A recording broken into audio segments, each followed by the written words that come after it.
মুর্শিদাবাদে গঙ্গা ভাঙনের কারণে শামশেরগঞ্জে বিপর্যয় কিংবা দক্ষিণ চব্বিশ পরগনার গঙ্গাসাগরে পার ভাঙনের খবর কিন্তু প্রায়শই সংবাদ শিরোনামে আসে। আর এবার বিঘার পর বিঘা জমি নদী গর্ভে তলিয়ে যাওয়ার ঘটনা ঘটছে মালদায়। খবরটি বিস্তারিতভাবে জানাবো আপনাদের, তবে তার আগে আপনাদের একবার দেখাবো ভাঙনের মুহূর্তে সেই ভয়ঙ্কর ছবিটা।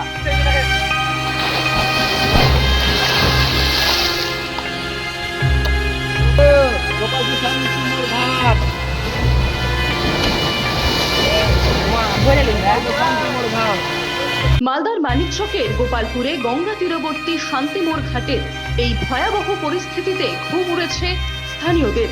দিনকে দিন ভাঙছে নদীর পার, গঙ্গা বক্ষে তলিয়ে যাচ্ছে বিস্তীর্ণ জমি। প্রায় 200 মিটার এলাকা জুড়ে চলেছে ভাঙন, এমনটাই খবর স্থানীয় সূত্রে। ভৌগোলিক ব্যাখ্যা অনুযায়ী মূলত নদীর স্রোতের চাপ বেশি থাকলে বা নদীর পার নরম পলিমাটির হলে এই ভাঙন সমস্যা তীব্রতর হয়। আর তাই স্থায়ী এবং পাকাপোক্ত বাঁধের সাহায্যে সেই ভাঙন সমস্যা রোধ করবার চেষ্টা করা হয়।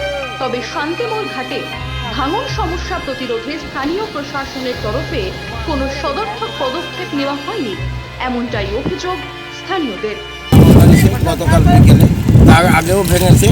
এই বছর গোড়া থেকেই গঙ্গা ভাঙন হতে যাচ্ছে। বিশেষ করে গতকাল যেভাবে গঙ্গা ভাঙনটা হয়েছে, 2 থেকে 3 দিনের মধ্যেই আমাদের ডান হাতে যে 30 থেকে 40 মিটার করে বাঁধ হয়েছে, এই বাঁধ কিন্তু থাকবে না। আর এই বাঁধ পড়ে গেলে গোটা মালদা জেলা প্রভাবিত হবে, অর্থাৎ গোটা মালদা।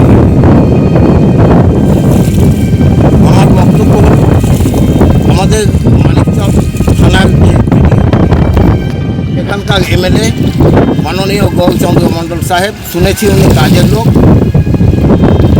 উনি যেন এই গোপালপুরের ভাঙন পরিদর্শন করে উপযুক্ত ব্যবস্থা নেন। আগামীতে ভাঙন সমস্যা থেকে কি মুক্তি মিলবে সংশ্লিষ্ট এলাকার বাসিন্দাদের? শান্তি পাবেন শান্তিমোড় ঘাট সংলগ্ন অঞ্চলের স্থানীয়রা? উত্তর লুকিয়ে সময়ের গর্ভে।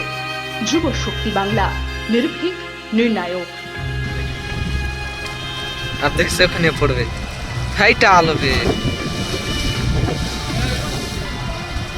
দেখ ফের এখানটা পড়ছে না।